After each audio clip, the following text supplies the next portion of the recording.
తీసుకొని పోలేము. ఆనాటికి అన్నవస్త్రములు గలవారమై ఉండి తృప్తి పొందుదుము. కాబట్టి దైవజనులకు కూడా ఒక గొప్ప వార్నింగ్ ఇచ్చిండు. ఏమని? ఇక్కడ చాలా మంది ఏం చేస్తారంటే ధనాపేక్ష లేని వారై ఉండండి అని చాలా జాగ్రత్తగా విశ్వాసులకు చెప్తారు. కానీ ఇక్కడ దాకా చెప్పి ఇక్కడి నుంచి తీసుకొని ముందుకు పోలేరు. అర్థమవుతుందా? ఈ యొక్క 1 తిమోతి 6వ అధ్యాయము 10వ వచనం ఒకటి చెప్పించి చాలించుకుంటారు. కింద ఇంకో వచనం ఉంది, 11వ వచనము. ఇది దైవజనులకి చెప్పిన మాట, దేవుడి వాక్యం. దైవజనుడా, నీవైతే వీటిని విసర్జించి నీతిని, భక్తిని, విశ్వాసమును, ప్రేమను, ఓర్పును, సాత్వికమును సంపాదించుకొనుటకు ప్రయాసపడుము. అర్థమవుతుందా? ఏమని చెబుతుండవు? దైవజనుడా, దేవుని గురించే బోధించే బోధకుడా, ధనాన్ని గురించే బాగా చాలా జాగ్రత్తగా సునిశ్చితంగా ఎలాగ రాబట్టుకోవాలని బోధించే వాళ్ళు చాలా మంది ఉంటారు. అర్థమవుతుందా? దేవుని వాక్యాన్ని పట్టుకొని దేవుని గురించి చెప్పమంటే ధనాన్ని సంపాదించుకోవడానికి చేసే బోధలు చాలా ఉన్నాయి. అయితే నువ్వు జాగ్రత్త, ఈ లోకంలోనికి నువ్వేమీ తీసుకురాలేదు, ఏమీ తీసుకుపోలేవు. ఇక్కడ చస్తే మనల్ని సృష్టించిన సృష్టికర్త అయిన దేవుడి దగ్గర ఉంటాం. మత సంబంధమైన దేవుడి దగ్గర కాదు, మనల్ని సృష్టించిన, మానవుల్ని సృష్టించిన దేవుడి దగ్గర మనం ఉంటాం. కాబట్టి ఇక్కడ ఏమని చెబుతుండో, దైవజనుడా, నీవైతే వీటిని విసర్జించి నీతిని, భక్తిని, విశ్వాసమును, ప్రేమను, ఓర్పును, సాత్వికమును సంపాదించుకొనుటకు ప్రయాసపడు. నువ్వు ప్రయాసపడాలి. వీటిని సంపాదించుకోవటానికి ఒక 6 ఇచ్చిండు దేవుడు. ఇక్కడ 6 కూడా సంపాదించుకొనుటకు నీవు ప్రయాసపడాలి. మళ్ళీ ఒకసారి లూకా సువార్త 3వ అధ్యాయము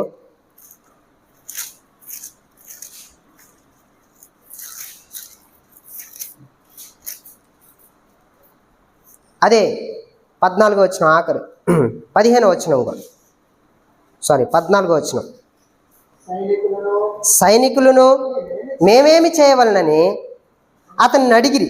అందుకు అతడు, ఎవనిని బాధ పెట్టకాయు, ఎవని మీదను నింద వేయకయు, మీ జీతములతో తృప్తి పొంది ఉండుడని వారితో చెప్పెను. 15వ వచనం కూడా.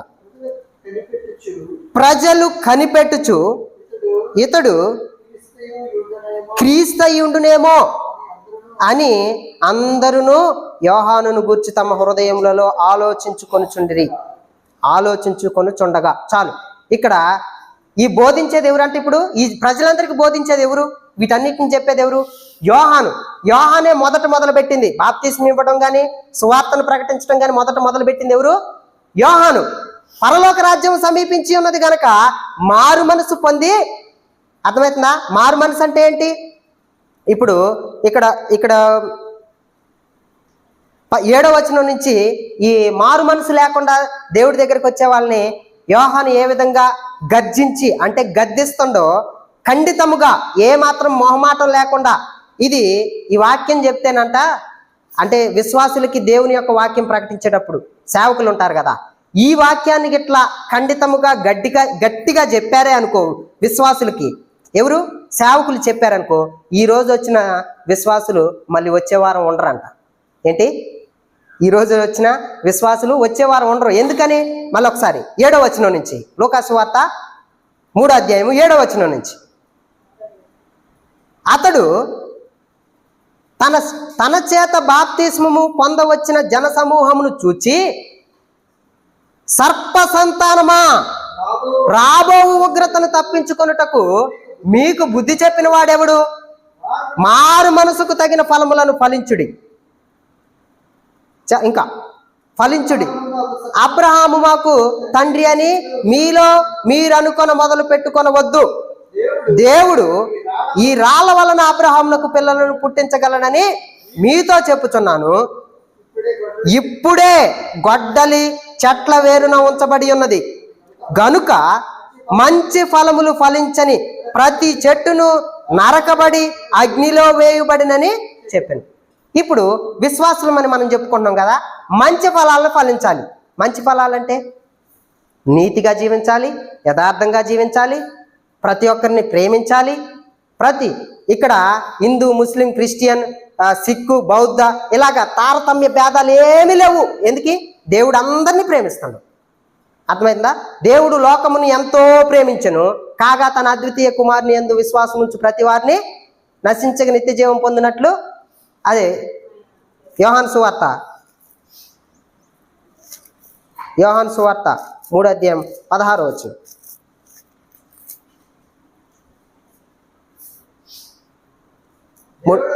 దేవుడు లోకమును ఎంతో ప్రేమించెను, కాగా ఆయన తన అద్వితీయ కుమారునిగా పుట్టిన వాని యందు విశ్వాసముంచు ప్రతి వాడును నశింపక నిత్య జీవము పొందినట్లు ఆయనను అనుగ్రహించును. క్రీస్తును మనకెందుకు అనుగ్రహించిండు దేవుడు? మనము నశించిపోవడం దేవుడికి ఇష్టం లేదు. ఈ మతాల పక్షాలు కానీ ఈ పనికి మాలిన వాటన్నిటిని పెట్టుకొని నశించిపోవడం దేవుడికి ఇష్టం లేదు. ఎందుకంటే దేవుడు లోకాన్ని ఎంతో ప్రేమించెను. అంతగా ప్రేమించి తన కుమారుణ్ణి భూమి మీదకి పంపించి ఏమి ఇచ్చిండు? మన పాపాలన్నిటిని కూడా ఎవరి మీద పెట్టిండు? దేవుని మీద, క్రీస్తు మీద పెట్టి సిలువ యందు మరణమయ్యేంత వరకు విధేయత చూపించినట్లు పంపించిండు అనమాట. మన పాపాల నిమిత్తం క్రీస్తు ఏమైపోయిండు? సిలువలో యాగం అయిపోయిండు. కాబట్టి మనం ఏం చేయాలి? లూకాసు వార్త 6వ అధ్యాయము, లూకాసు వార్త 6వ అధ్యాయం, ఇది ఒక్కటి చెప్పి నేను ముగించేస్తాను. 27వ వచనం నుంచి, లూకాసు వార్త 6వ అధ్యాయము 27వ వచనం నుంచి. వినుచున్న మీతో నేను చెప్పినది ఏమనగా, ఈ మాటలు ఎవరైతే వింటున్నారో ఈ వినే మీతో నేను చెప్పేది ఏమనగా, దేవుడు వాక్యం స్పష్టంగా దేవుడు ఈ మాటల ద్వారాగా మనందరితో మాట్లాడుతుండు. వినుచున్న మీతో నేను చెప్పినది ఏమనగా, మీ శత్రువులను ప్రేమించుడి, మిమ్మును ద్వేషించు వారికి మేలు చేయుడి, మిమ్మును శపించు వారిని దీవించుడి, మిమ్మును బాధపరచు వారి కొరకు, మిమ్మల్ని బాధించు వారి కొరకు ప్రార్థన చేయుడి. నిన్ను ఒక చెంప మీద కొట్టిన వాని వైపుకు రెండవ చెంప కూడా త్రిప్పుము. నీ పైబట్ట ఎత్తుకొని పోవు వానిని నీ అంగీని కూడా ఎత్తుకొని పోనిమ్ము.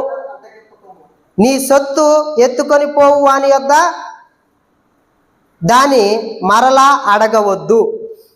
ఇక్కడ ఎంత స్పష్టంగా చెబుతుండో, మన శత్రువులను ప్రేమించాలంట, మనల్ని నిందించే వారి కోసం ప్రార్థన చేయాలంట. ఇప్పుడు చాలామంది గుడ్డివారు ఉంటారు కదా, మత సంబంధమైన గుడ్డివారు ఏం చేస్తున్నారంటే చర్చిల మీద దాడులు చేసే వాళ్ళు ఉన్నారు. వీళ్ళందరూ పిరికివారు అనమాట. మనం చాలాసార్లు బోధించుకున్నాం. ఎందుకంటే వాళ్ళ భక్తి మీద వాళ్ళకి నమ్మకం లేనే లేదు. ఎందుకు నమ్మకం లేదు? వాళ్ళ దేవుడి మీద వాళ్ళకి నమ్మకం లేదు. వాళ్ళకి దేవుడికి అప్పగించరు. వాళ్ళు ఏం చేస్తారు? వాళ్ళే పూనుకుంటారు. అర్థమవుతుందా? ఒకవేళ నిజమైన సృష్టికర్తను ఆరాధించే వాళ్ళే అయితే వాళ్ళు ఇప్పుడు చర్చి కానీ విశ్వాసులు ఎవరైనా యేసు ప్రభువు నమ్ముకున్న వారు ఆ దారి మంచిది కాదని వాళ్ళు యోచించిన, అది మంచి మార్గం కాదని వాళ్ళు అనుకొని ఉంటే, దేవా వీళ్ళు నడిచేది మార్గం సరైన మార్గం కాదు, నీవు సర్వ సృష్టికర్తమైన దేవుడు కదా, వీళ్ళకి తీర్పు తీర్చేది ఎవరు? ఇప్పుడు నువ్వు సర్వ సృష్టికర్తమైన దేవుడు కదా, మేము ఆరాధించేది నిన్ను కదా, వీళ్ళు సరైన మార్గం నడవట్లేదు కాబట్టి వీళ్ళని ఎవరి చేతులకు అప్పగించుకుంటున్నా? నేను నీ చేతులకు అప్పగించుకుంటున్నా. వీళ్ళు చర్చిలకు వెళ్ళేవాళ్ళు కానీ వగేరా ఏదైతే భక్తులు చేస్తున్నారో వీళ్ళని ఎవరి చేతులకు అప్పగిస్తున్నా? నేను సర్వ సృష్టికర్త అయిన దేవుడి చేతికి అప్పగిస్తున్నా. నన్ను సృష్టించిన దేవుడు కదా నేను ఆరాధించేది. నేనెందుకు పూనుకోవాలి? నేనెందుకు తీర్పు తీర్చాలి? చర్చిల మీద దాడులు చేసే వారి మీద కానీ, విశ్వాసులను దండించే వారి మీద కానీ, సువార్త ప్రకటించే వారి మీద కానీ నేనెందుకు పగ తీర్చుకోవాలని వాళ్ళకి ఇంగిత జ్ఞానం దేవుడు ఇస్తాడు. అర్థమవుతుందా? ఎందుకు ఇస్తాడు? మేము చేయాల్సిన అవసరం లేదు, నా దేవుడు చేస్తాడనే ఇంగిత జ్ఞానం వాళ్ళకు ఉంటుంది అనమాట. వాళ్ళే పూనుకుంటున్నారంటే, సువార్త చెప్పే వారి మీద తిరగబడుతున్నారు అంటే, చర్చిలని కూలగొట్టాలనే దురుద్దేశం కలిగి ఉన్నారంటే వాళ్ళ భక్తి మీద వాళ్ళకి నమ్మకం లేనే లేదు. వాళ్ళు ఆరాధించే దేవుడి మీద వాళ్ళకి నమ్మకం లేనే లేదు. వాళ్ళు ఆరాధించేది సర్వ సృష్టికర్త అయిన దేవుడు కాదని వాళ్ళకి దృఢమైన నిశ్చయిత ఉంది. ఏ నిశ్చయిత ఉంది? దృఢమైన నమ్మకం ఉంది. నేను ఆరాధించే దేవుడు చేతగానివాడు, నేను ఆరాధించే దేవుడు చేతగానివాడు కాబట్టే నేను పూనుకోవాలి, చర్చిలను కూలగొట్టాలి, విశ్వాసులను కొట్టాలి, వాళ్ళని నిందించాలి, వాళ్ళని కొట్టాలి అని పూనుకునేదానికి వీళ్ళు పూనుకుంటున్నారు. ఎందుకు పూనుకుంటున్నారు? వాళ్ళకి దృఢమైన నిశ్చయిత ఉంది. వాళ్ళు విశ్వసించేది, వాళ్ళు ఆరాధించేది సరైన దేవుడు కాదనే నిశ్చయిత ఉంది కాబట్టే వాళ్ళు పూనుకుంటున్నారు. ప్రియ సహోదరుడా, సహోదరి, నువ్వు ఆరాధించే దేవుడు సర్వ సృష్టికర్త అయిన దేవుడు అనేది మర్చిపోవద్దు. మనము చర్చిల మీద దాడి చేసే వాళ్ళ మీద మనం దాడి ఎందుకు చేయమంటే మనం ఆరాధించేది సర్వ సృష్టికర్త అయిన దేవుణ్ణి. విశ్వాసులను కొడుతున్నా మనం మౌనంగా ఉండడం అంటే మనం ఆరాధించేది సర్వ సృష్టికర్త అయిన దేవుణ్ణి. కాబట్టి మనం చనిపోయినప్పుడు ఆయన ముందర నిలవబడి ఆయన చేత తీర్పు పొందుతాం అనే దృఢ నిశ్చయత మనకుంది. కాబట్టి జాగ్రత్త. ఇంకొక మాట చెప్పి నేను ముగించేస్తాను. కొరింథీయులు రాసిన 2వ పత్రిక 6వ అధ్యాయం 2వ వచనం. 2 కొరింథీ 6 2వ వచనం.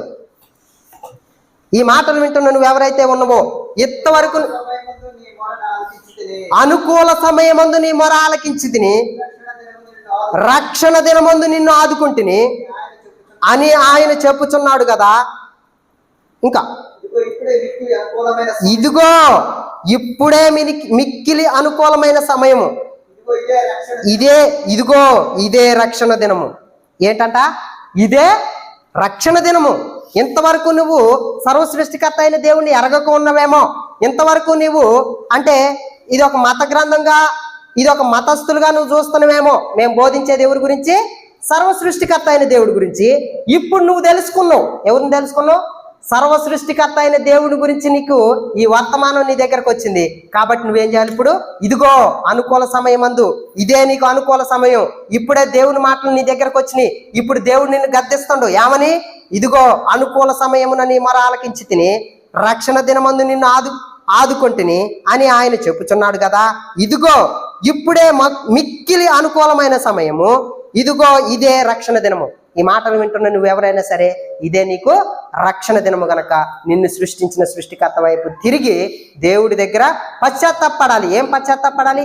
ఇంతవరకు దేవుడికి విరుద్ధంగా జీవించిన మనం ఇప్పటి నుంచే మన పాపాలన్నింటినీ ఒప్పుకొని దేవుడు చెప్పిన మార్గంలో నడవటానికి మనం బద్దులమై ఉన్నామని దేవుడు వాక్యం ద్వారా మనల్ని స్పష్టంగా గద్దిస్తున్నాం. కాబట్టి దేవుణ్ణి మనం బ్రతిమలాడుకుందాం.